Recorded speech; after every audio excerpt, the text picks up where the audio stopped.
Buzzing stocks जहां पर होती हैं खबरें, खबरों के चलते देखने को मिलता है जिन शेयरों में एक्शन क्या होना चाहिए। आपका रिएक्शन बताएंगे रवि जी, खबर बताएंगे हम, और उस शेयर पे आपकी रणनीति क्या होनी चाहिए ये तय करेंगे आप तमाम विश्लेषणों को सुनने के बाद। तो एक करके जरा स्क्रीन पर लेकर के आते हैं, और सबसे पहले रक्षा क्षेत्र से जुड़ी हुई कंपनी जो है स्क्रीन पर लेकर के आते हैं, और वो है कोचिन शिपयार्ड। यहाँ पर कंपनी ने जो है यूएस नेवी के साथ कंपनी ने करार किया है, और ये जो करार किया गया है वो हिंद महासागर के अंदर भारतीय सागर के जो क्षेत्र हैं उस क्षेत्र के अंदर अमेरिका के जो जहाज़ होंगे पानी के, उनकी जो रिपेयरिंग होगी वो जो है वो कोचिन शिपयार्ड करेगी। जी हाँ, हालांकि आपको बता दें कि इस करार का हिस्सा भारतीय नेवी नहीं होगी, और ये सिर्फ एक कंपनी और वहाँ की नेवी के बीच में करार होगा। और इस नए करार के चलते आज कोचिन शिपयार्ड में हम देख रहे थे कि सकारात्मक रुख जो है वो बनता हुआ दिखाई दे रहा था। और अभी अगर हम देखें तो कोचिन शिपयार्ड में अब करीब 6% की तेज़ी है। जब हमने ये खबर बनाई थी तब करीब 1.5-2% के आसपास ये शेयर ऊपर चल रहा था।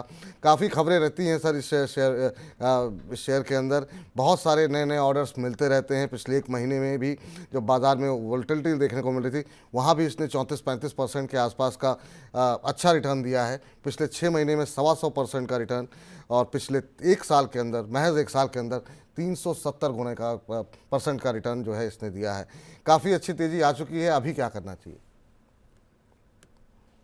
देखिए, मुझे याद आता है विपुल जी, अभी लास्ट वीक में ही इसमें जबरदस्त तेजी बनी थी, फिर वापस तेजी बनती हुई नजर आई। काफी लंबा डिस्कशन इस पे हुआ था डिफेंस काउंटर पे, उसी डिफेंस काउंटर पे हमने इसका डिस्कशन किया था। अब आते हैं टारगेट पे। 1250 का लक्ष्य हम लोग यहाँ पर अभी देख रहे हैं, लेकिन मेरा एक यहाँ पर होगा कि 50% मुनाफा चाहे तो बुक कर लीजिए, दोबारा थोड़ा करेक्शन होगा तो खरीदारी कर लेंगे। और अपसाइड टारगेट अभी 1250 का दिखाई देता है, तो आपकी जो दमदार न्यूज आपने राइट टाइम पे पुट करी, थोड़ा सा यहां पर उसका भी इम्पैक्ट है, तो 1250 तक तो अभी यहां पर जाता हुआ नजर। जी, चलिए आगे बढ़ते हैं, अगली कंपनी लेकर के आते हैं। और ये कंपनी क्या, ये पूरा सेक्टर जो है पिछले 2-3 दिनों से काफ़ी शानदार चल रहा है, और वो है कंज्यूमर ड्यूरेबल। जब से पता लगा कि इस बार गर्मी काफ़ी ज़बरदस्त पड़ने वाली है, उसके बाद से जो है हम देख रहे हैं अच्छा मोमेंटम बनता हुआ इस पूरे सेक्टर में दिख रहा है। वोल्टास पे आज खबर क्या है? वोल्टास पे खबर ये है कि FY24 में कंपनी ने रिकॉर्ड अब तक के सबसे ज़्यादा 20 लाख से ज़्यादा एसी बेचे हैं, और FY24 में एसी बिक्री की ग्रोथ में 35% का इजाफा देखने को मिला है। और आने वाले दिनों में कंपनी को उम्मीद है कि जो है और ज़्यादा बिक्री बढ़ती हुई दिखाई देगी, क्योंकि इस साल गर्मी ज़्यादा पड़ रही है। भारत का जो एसी बाज़ार है वो FY25 में 1.15 करोड़ यूनिट रहने का अनुमान है, जो कि पिछले साल करीब 1 करोड़ के आसपास का था। यानी इस साल 15 लाख एसी और ज़्यादा बिकने की संभावनाएं हैं।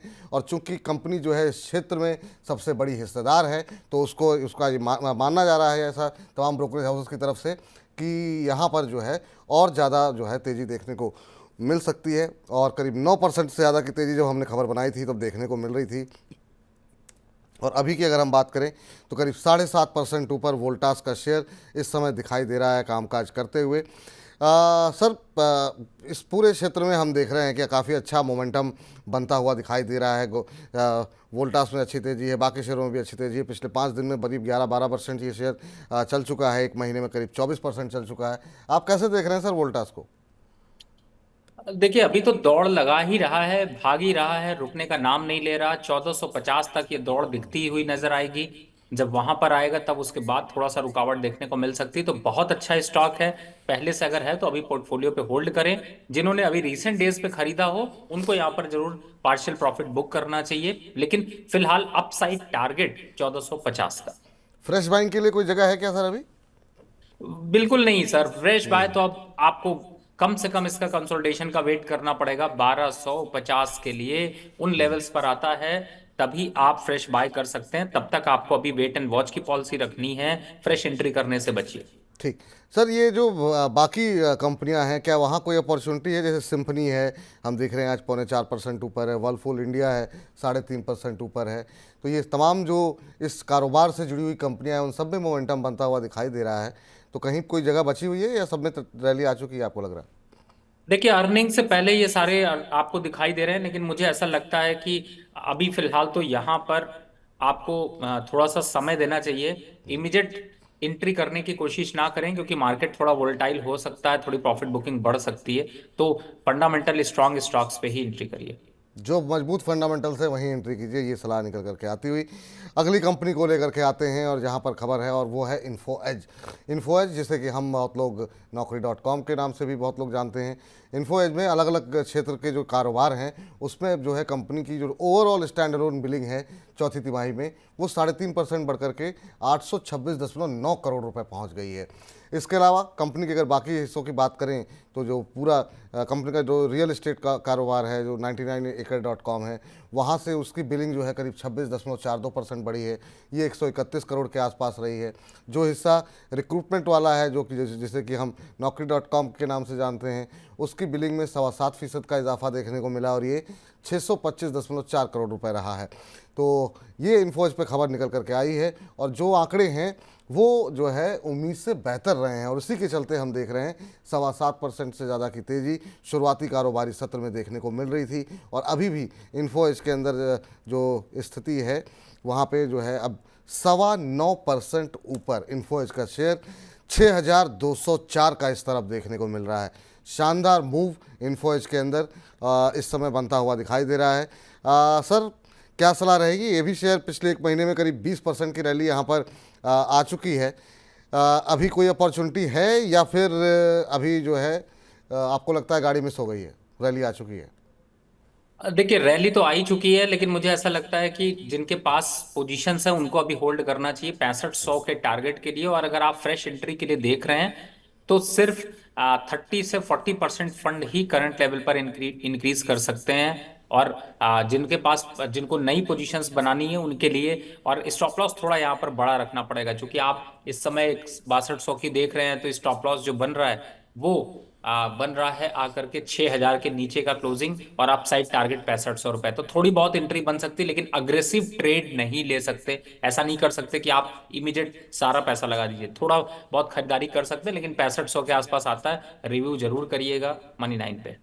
ठीक, चलिए इस बीच अब लेकर के आते हैं अगली कंपनी। आइए देखते हैं वहाँ पर क्या कुछ खबरें हैं और वहाँ पर क्या किस तरीके का एक्शन देखने को मिल रहा है। और वो कंपनी जिस पर भी बातचीत कर रहे थे रवि जी, अदानी समूह को लेकर के, जी हाँ काफ़ी सारी खबरें यहाँ पर निकल करके आई हैं। अदानी ग्रीन पे खबर निकल करके आई है और यहाँ पर गुजरात के खावड़ा में कंपनी अपने प्लांट में 1.5 लाख करोड़ रुपए का निवेश करने जा रही है।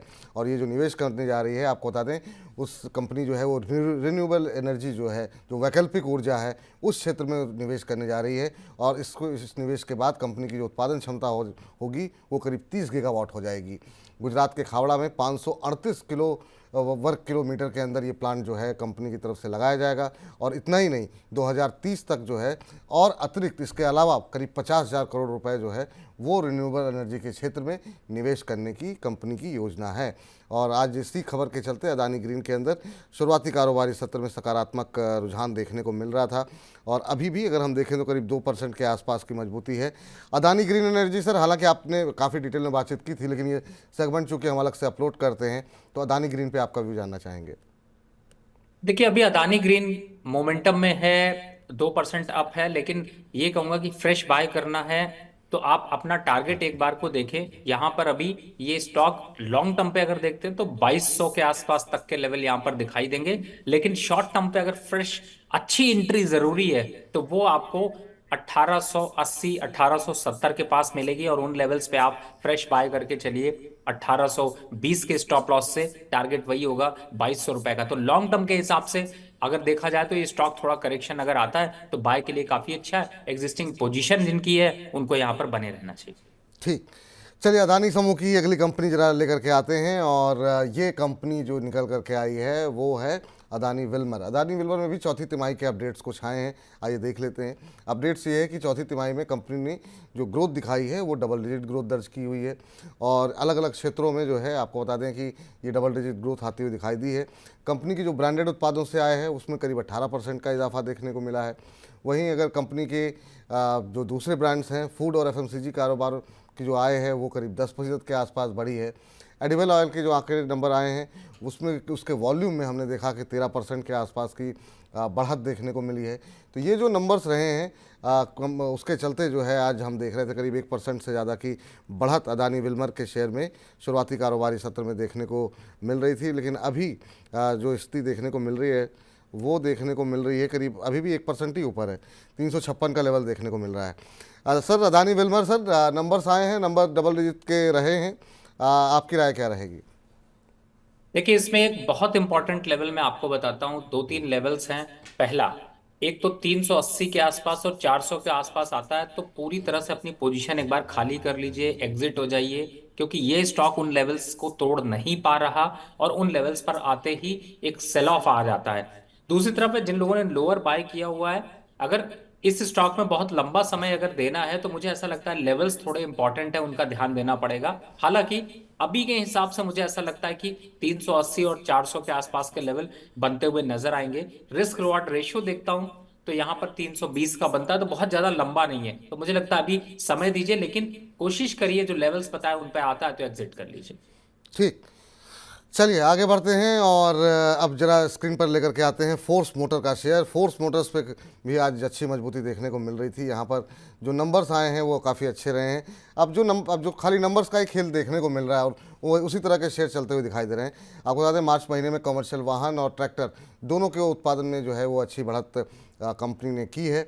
मार्च में कंपनी को 3152 यूनिट का कंपनी ने उत्पादन किया है और वहीं जो बिक्री रही है घरेलू बाज़ार में करीब 3248 वाहन कंपनी ने बेचे हैं और निर्यात जो किया है वो 420 वाहनों का निर्यात किया है। उम्मीद से बेहतर ये नंबर्स देखने को मिले हैं और जो कि एनालिस्ट की जो उम्मीदें थी उससे बेहतर नंबर रहे। इसी वजह से हम देख रहे हैं फोर्स मोटर में आज शुरुआती सत्र में जो है करीब 6% के आसपास की तेज़ी थी, अभी 5% के आसपास की मजबूती अभी भी बनी हुई है।